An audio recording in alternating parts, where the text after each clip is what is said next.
જૂનાગઢ પોલીસની પકડમાં આવેલો આ વ્યક્તિ જેનું નામ છે ઇબ્રાહિમ ઉર્ફે ટીટો રફીકભાઈ મંથરા।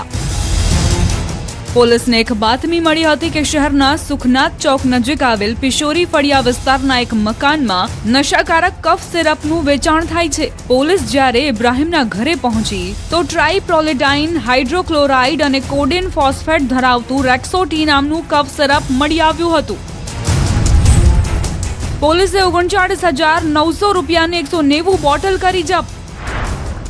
આરોપીના ઘરમાંથી મળેલો આ કફ સિરપનો જથ્થો મેડિકલ સ્ટોરમાંથી દર્દીઓને તબીબના પ્રિસ્ક્રિપ્શન આપ્યા બાદ અપાય છે। પકડાયેલી આ કફ સિરપમાં કોડેન નામનું તત્વ હોય છે જે નશાકારક હોવાથી કાયદા મુજબ નિયંત્રણ હેઠળ આવે છે। સામાન્ય રીતે આ દવા ડોક્ટરની ચિઠ્ઠી પર મર્યાદિત જથ્થામાં જ મળી શકે છે, પરંતુ આરોપી પાસે એક સાથે 190 બોટલ મળતા સવાલ એ છે કે આ જથ્થો નશાના હેતુથી વેચાણ માટે રાખવામાં આવ્યો હતો કે કેમ। પોલીસે 25 વર્ષીય ઇબ્રાહિમ વિરુદ્ધ NDPS એક્ટ હેઠળ ગુનો નોંધી ધરપકડ કરી છે।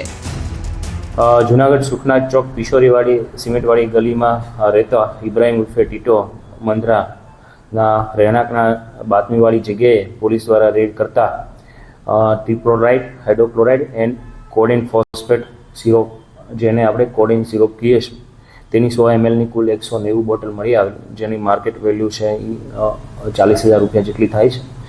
આ જથ્થો છે એ NDPS એક્ટ મુજબ જે પ્રમાણમાં જથ્થો મળી આવ્યો છે તે કાયદાની પરિભાષા મુજબ પ્રતિબંધિત છે અને NDPS એક્ટ હેઠળ આ આરોપી વિરુદ્ધ ગુનો દાખલ કરવામાં આવેલ છે। જૂનાગઢના યુવાધનને બરબાદ કરવા અને પોતાના ગજવા ભરવા આ ભેજાબાજે નશાનો કાળો કારોબાર શરૂ કર્યો કે કોઈ વ્યક્તિને આ ગેરકાયદે ચાલતા રેકેટની ગંધ પણ ન આવે, પણ જૂનાગઢ પોલીસની સતર્કતાના કારણે તે કાયદાના સકંજામાં આવી જ ગયો। પોલીસ હવે આરોપીની પૂછપરછ કરી એ જાણવા પ્રયાસ કરશે કે આરોપી આટલી નાની વયે કઈ રીતે આ નશાના કાળા કારોબાર સાથે સંકળાયો, તેની સાથે અન્ય કોણ કોણ સંડોવાયેલું છે, આ જથ્થો તે ક્યાંથી લાવતો અને ક્યાં કોને વેચતો હતો। જૂનાગઢથી અમાર બખાઈ, ન્યૂઝ 18 ગુજરાતી।